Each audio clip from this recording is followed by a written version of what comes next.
Today we will see the revenue officers appointed under the Code of Revenue.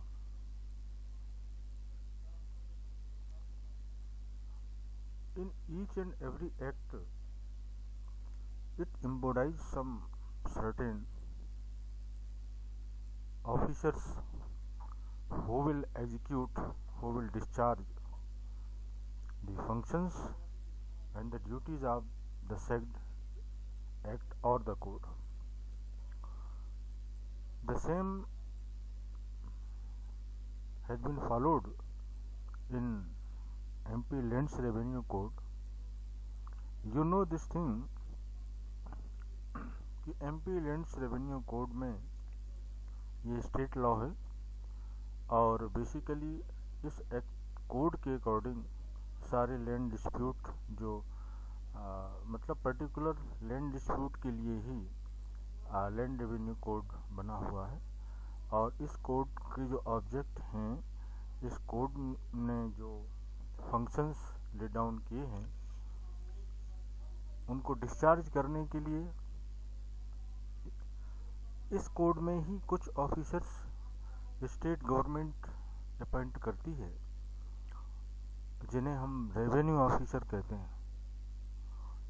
ये revenue officers न सिर्फ revenue officers होते हैं but इनको रेवेन्यू कोर्ट का स्टेटस दिया हुआ है और ये रेवेन्यू कोर्ट होने के स्टेटस में इनको सिविल कोर्ट के सारे इनहेरेंट पावर्स होते हैं, so that by virtue of being a civil court they exercise all powers which are conferred under section 151 of Code of Civil Procedure to the all civil court। जितने भी civil court है उन civil court को inherent power दिए जाते हैं section 151 में।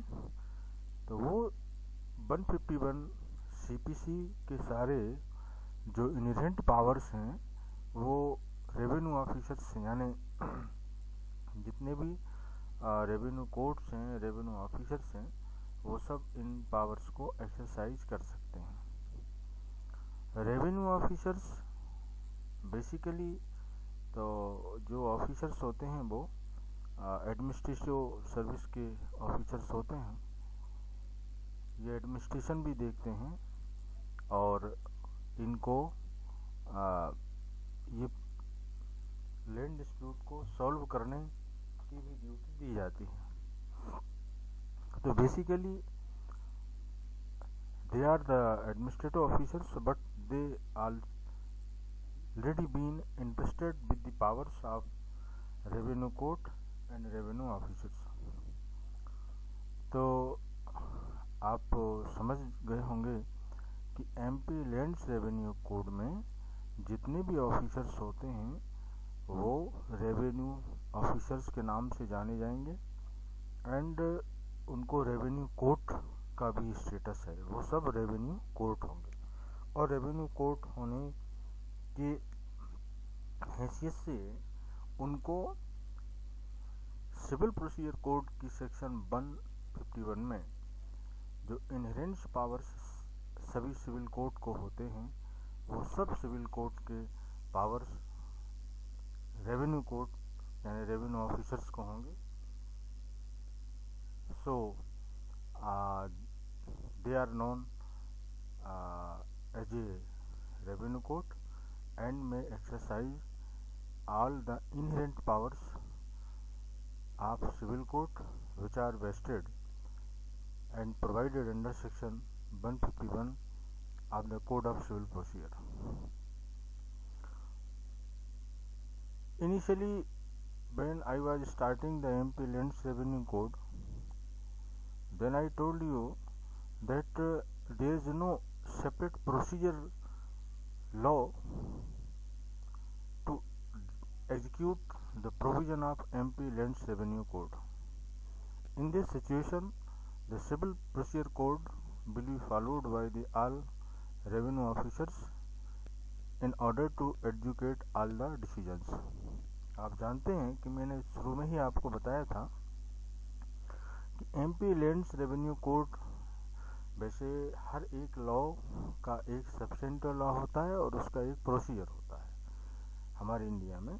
तो जितने भी सिविल लॉज हैं उनका प्रोसीजर सिविल प्रोसीजर है, जितने क्रिमिनल लॉज हैं तो उनका प्रोसीजर क्रिमिनल प्रोसीजर कोड है।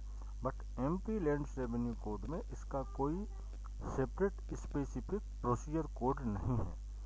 तो इसकी प्रोसीजर को फॉलो करने के लिए जितने भी रेवेन्यू ऑफिसर्स हैं वो उस प्रोसीजर को फॉलो करेंगे जो सीपीसी में प्रोवाइडेड है।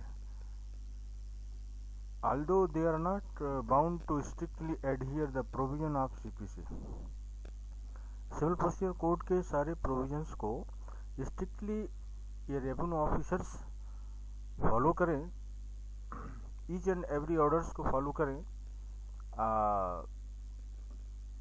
टेक्निकली इतना तो नेसेसरी नहीं है, बट मैक्सिमम जहाँ प्रोसीजर स्पेसिफाइड नहीं है लैंड रेवेन्यू कोड में वहाँ सीपीसी के प्रोविज़न अप्लाई होंगे और सारे revenue officers civil procedure code के अकॉर्डिंग जजमेंट करते हैं। तो now let us see how many officers under the MP land revenue code. तो एमपी लैंड रेवेन्यू कोड में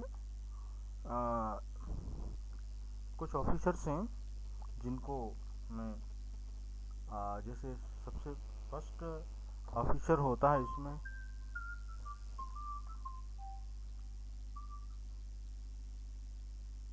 फर्स्ट ऑफिसर होता है प्रिंसिपल रेवेन्यू कमिश्नर। पहले जो ऑफिसर होता था वैसे अब वो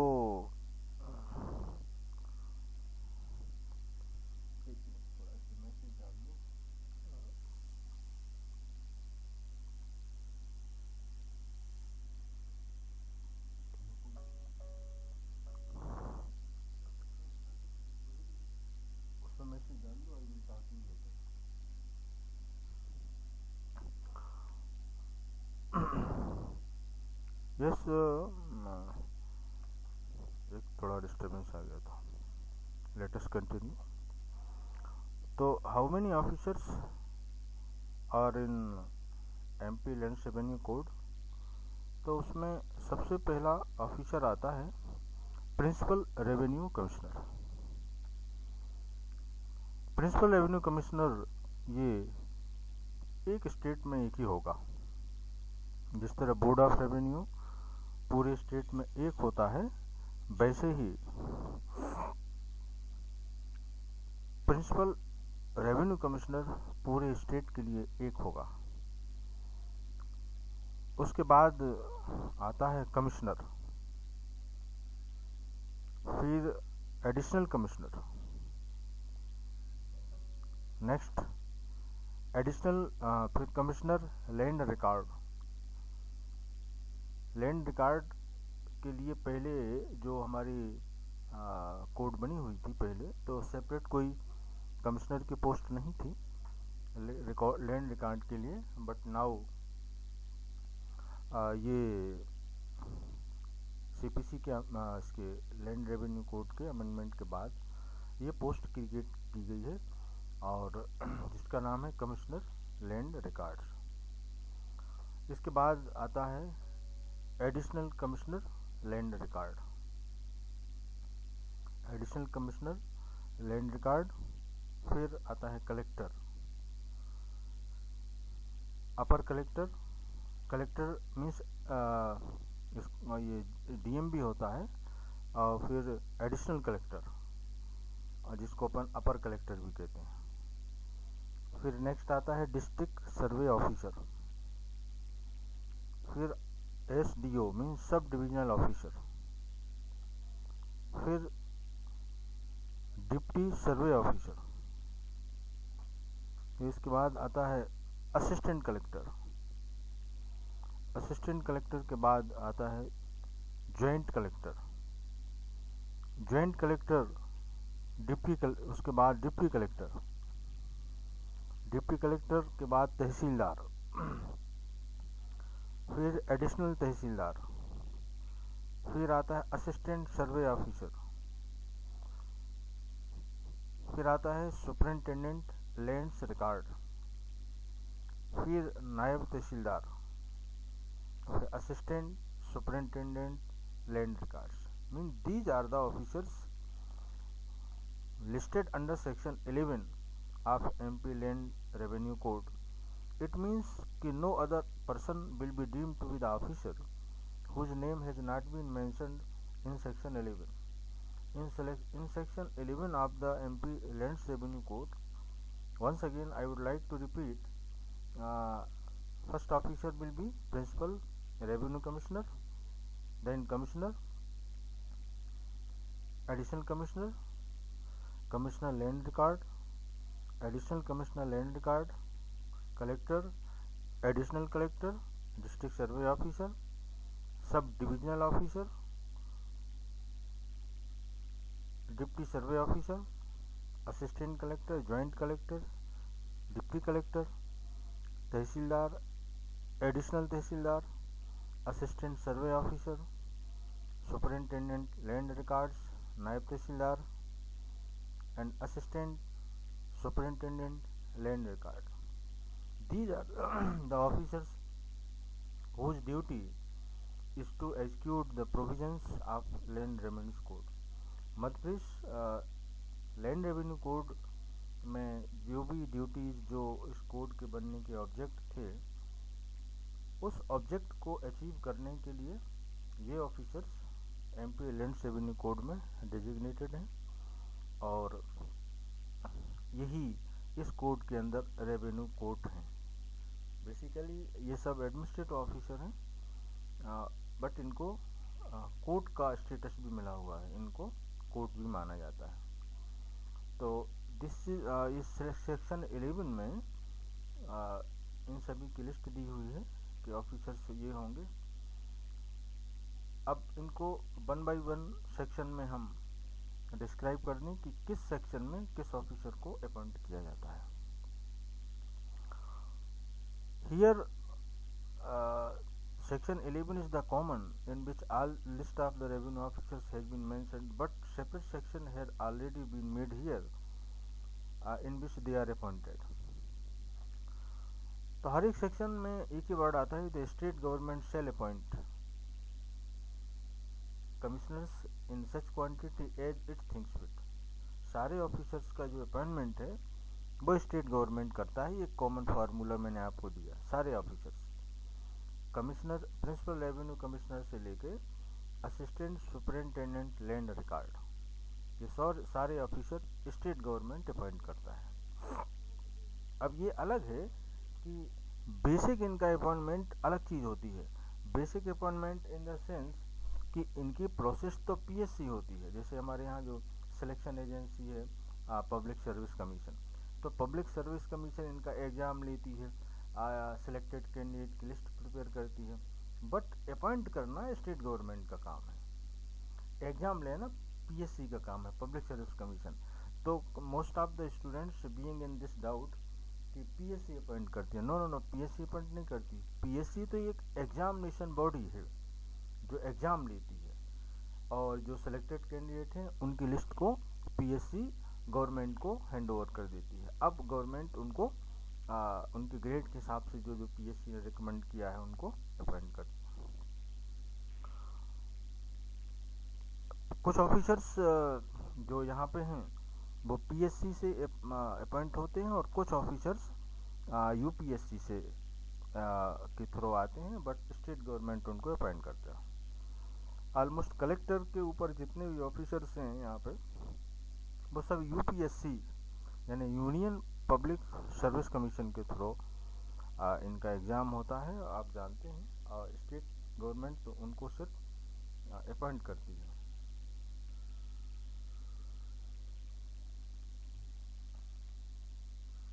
तो लेट अस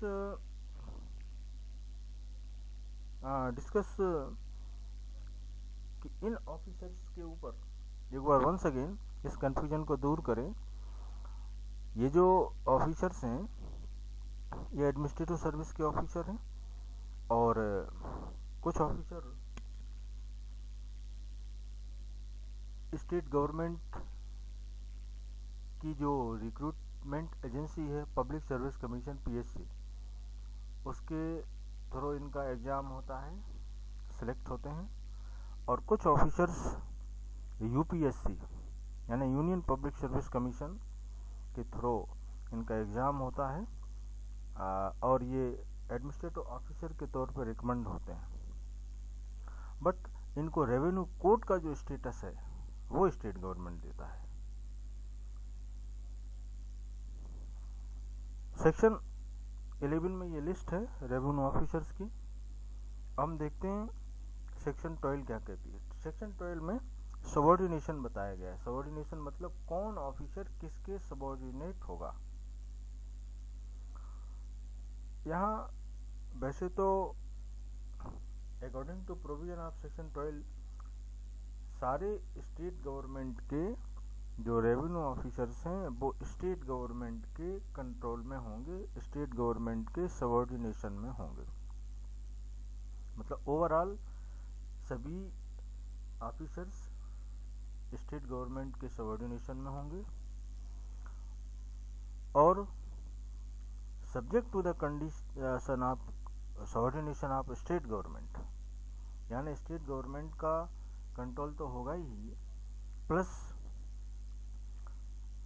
सारे डिवीजन के जो रेवेन्यू ऑफिसर्स हैं वो सब कमिश्नर के सबऑर्डिनेशन में होंगे और डिस्ट्रिक्ट के सारे रेवेन्यू ऑफिसर कलेक्टर के सबऑर्डिनेशन में होंगे।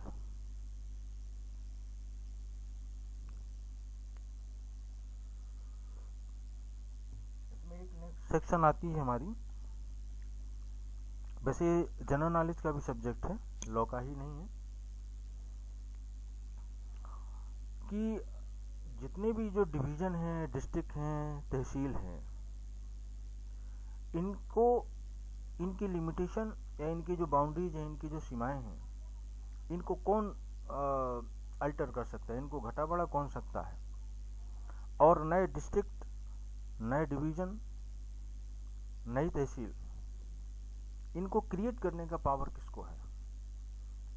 सेक्शन 13 में ये प्रोविज़न है कि स्टेट गवर्नमेंट को ये पावर है कि वो एग्जिस्टिंग डिवीजन्स, यानी जो हमारे डिवीजन को अपन संभाग कहते हैं, एग्जिस्टिंग डिवीजन्स की सीमाओं को वो घटा सकता है, बढ़ा सकता है, नए डिस्ट्रिक्ट क्रिएट कर सकता है, नई तहसील क्रिएट कर सकता है और नए डिवीज़न क्रिएट कर सकता है। यानी नए डिस्ट्रिक्ट को बनाने का पावर, नए डिवीज़न को बनाने का पावर, नई तहसील को बनाने का पावर ये स्टेट गवर्नमेंट के पास है।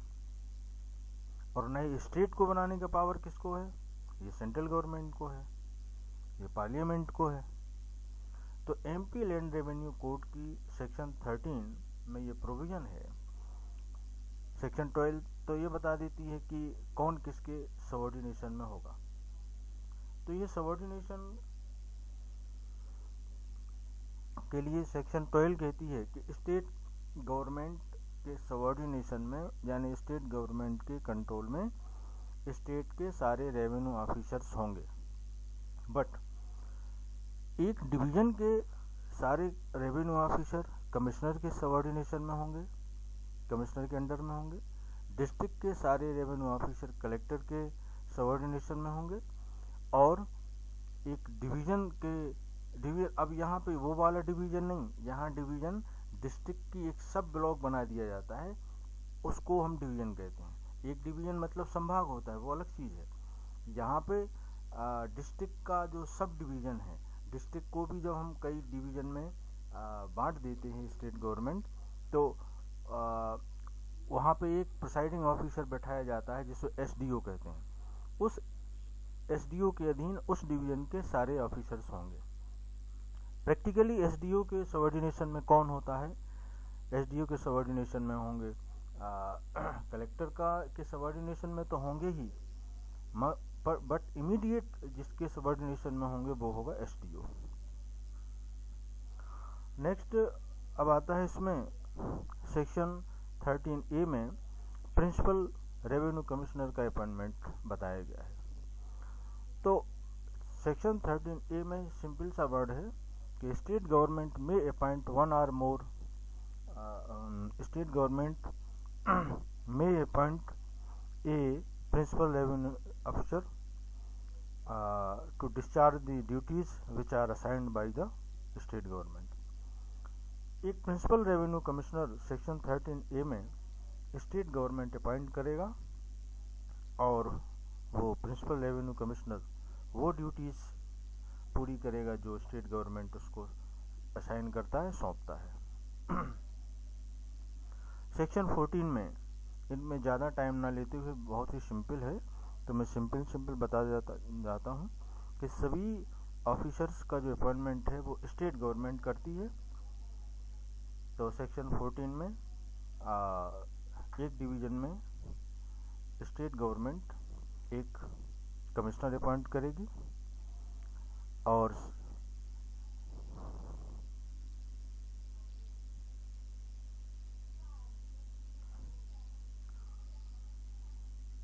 एक डिवीज़न में कमिश्नर अपॉइंट करेगा स्टेट गवर्नमेंट। अगर ठीक समझती है तो सेक्शन 15 में एडिशनल कमिश्नर अपॉइंट कर सकता है। सेक्शन 16 में कलेक्टर का अपॉइंटमेंट होता है। Section 16 of MP revenue code, the state government shall appoint a collector in a district. एक जिले में कलेक्टर अपॉइंट होगा स्टेट गवर्नमेंट के द्वारा। सेक्शन 17 में एडिशनल कलेक्टर की का अपॉइंटमेंट होता है और वो भी स्टेट गवर्नमेंट करता है। सभी की लैंग्वेज एक सी है कि स्टेट गवर्नमेंट में appoint as it things fit in number of additional collector. एक डिस्ट्रिक्ट में कलेक्टर, और अगर स्टेट गवर्नमेंट जरूरी समझता है तो उतने एडिशनल कलेक्टर अपॉइंट कर सकता है जितना स्टेट गवर्नमेंट समझती है, और सेक्शन 17 में इसका अपॉइंटमेंट होता है। सेक्शन 18 में असिस्टेंट कलेक्टर, जॉइंट कलेक्टर और डिप्टी कलेक्टर, इन सभी का जो अपॉइंटमेंट है वो एक कॉमन सेक्शन में होता है, वो है सेक्शन 18। स्टेट गवर्नमेंट में appoint as assistant collector as it thinks fit, उतने जितने स्टेट गवर्नमेंट जरूरी समझता है उतने असिस्टेंट कलेक्टर, जॉइंट कलेक्टर और डिप्टी कलेक्टरों को स्टेट गवर्नमेंट अपॉइंट कर सकता है। सेक्शन 18 में इन सब का अपॉइंटमेंट होता है। और section 19 of MPLR code, all tehsildar, additional tehsildar and नायब तहसीलदार, ये सब सेक्शन 19 में अपॉइंट होते हैं। तो तहसीलदार, एडिशनल तहसीलदार एंड नायब तहसीलदार, ये सब सेक्शन 19 में अपॉइंट होते हैं। लेटर ऑन सेक्शन 20 में superintendent land record, assistant superintendent land record appoint होते हैं। इनको भी स्टेट गवर्नमेंट अपॉइंट करता है। सेक्शन 22 में SDO यानी सब डिविजनल ऑफिसर का अपॉइंटमेंट। यहाँ एक टेक्निकल बात है जिसको आपको स्पेशली दिमाग में रखना है कि सारे ऑफिसर्स को तो स्टेट गवर्नमेंट अपॉइंट करता है, लेकिन जो SDO है उसको कलेक्टर अपॉइंट करता है। तो ये SDO को कलेक्टर क्यों अपॉइंट करता है, इसका मतलब ये कतई नहीं है कि उसकी प्रारंभिक जो प्रिलिमिनरी अपॉइंटमेंट है वो कलेक्टर करता है, बल्कि कलेक्टर अपने सबऑर्डिनेशन में जितने भी डिप्टी कलेक्टर हैं या असिस्टेंट कलेक्टर हैं या जॉइंट कलेक्टर हैं, इनमें से किसी को भी कलेक्टर एक डिवीज़न का इंचार्ज ऑफिसर अपॉइंट कर सकता है, और जिसे हम एसडीओ कहते हैं। यानी एसडीओ भर को छोड़ के सारे ऑफिसर्स का अपॉइंटमेंट स्टेट गवर्नमेंट करता है। Whereas under section 22 collector में appoint to any assistant collector, deputy collector and the joint collector under his subordination may appoint as a officers in charge of the division to be known as the SDO। एक division जो district का sub division है उसमें किसी एक को officers in charge appoint कर सकता है, और ये सब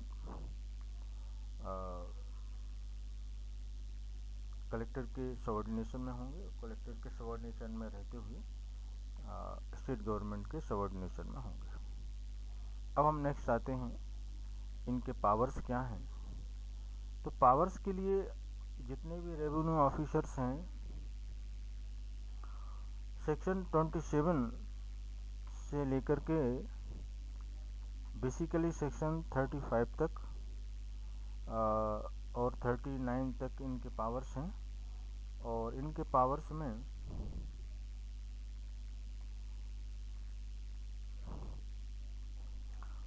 पहला पावर आता है प्लेस ऑफ इंक्वायरी।